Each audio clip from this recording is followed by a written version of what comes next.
പ്രിയങ്ക ഗാന്ധിയുടെ യാത്രയ്ക്കിടെ സുരക്ഷാ വീഴ്ച. യാത്രയിൽ എസ്കോർട്ട് വാഹനങ്ങൾ വഴി തെറ്റിയതോടെയാണ് സുരക്ഷാ വീഴ്ച സംഭവിച്ചത്.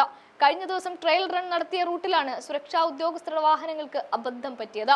മലപ്പുറം ജില്ലയിലെ എടവണ്ണയിൽ സീതി ഹാജി സ്മാരക ഡയാലിസിസ് യൂണിറ്റ് ഉദ്ഘാടനം കഴിഞ്ഞ് മടങ്ങുകയായിരുന്നു പ്രിയങ്ക. മുക്കത്ത് നിന്ന് അഗസ്ത്യൻമുഴി തൊണ്ടിമ്മൽ വഴി കോടഞ്ചേരിയിലേക്കുള്ള യാത്രയിലാണ് എസ്കോർട്ട് വാഹനങ്ങൾക്ക് വഴി തെറ്റിയത്. അഗസ്ത്യൻമുഴി കവലയിൽ നിന്നും തൊണ്ടിമ്മൽ റൂട്ടിലേക്ക് തിരിയുന്നതിന് പകരം ഓമശ്ശേരി റൂട്ടിലേക്ക് കുതിക്കുകയായിരുന്നു. പ്രിയങ്ക ഗാന്ധി സഞ്ചരിച്ച വാഹനവും ഓമശ്ശേരി റോട്ടിലേക്ക് പ്രവേശിച്ചുവെങ്കിലും പെട്ടെന്ന് തിരിച്ചു വിളിക്കുകയായിരുന്നു. സുരക്ഷാ വാഹനങ്ങളിൽ ചിലത് റിവേഴ്സ് വരികയും ചെയ്തു. ചില വാഹനങ്ങൾ ഏറെ ദൂരം മുന്നോട്ടെത്തി തിരിച്ചു വരികയായിരുന്നു. അഗസ്ത്യൻമുഴിയിൽ കവലയിലാണ് ഈ പ്രശ്നം അത്രയും നടന്നത്. വഴി തെറ്റിയതറിഞ്ഞ് സുരക്ഷാ ഉദ്യോഗസ്ഥരും വാഹനത്തിൽ നിന്നിറങ്ങുകയും ചെയ്തു. ഗുരുതരമായ സുരക്ഷാ വീഴ്ചയെന്നാണ് ആക്ഷേപമുയരുന്നത്. പ്രിയങ്ക ഗാന്ധി കേരളത്തിൽ കാലുകുത്തിയാൽ പിന്നെ വിശ്രമമില്ലാത്തൊരോട്ടമാണ്.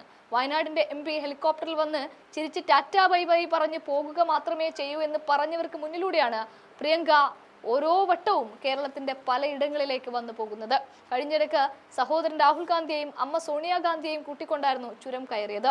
അതിനു പിന്നാലെ കഴിഞ്ഞ ദിവസം അവർ വീണ്ടും വരികയായിരുന്നു. എന്തായാലും സുരക്ഷാ വീഴ്ച ശ്രദ്ധയിൽപ്പെട്ടതോടെ അന്വേഷണം ഊർജിതമാക്കിയിട്ടുണ്ട്. ആ വീഡിയോ രംഗങ്ങൾ ഒന്ന് കാണാം.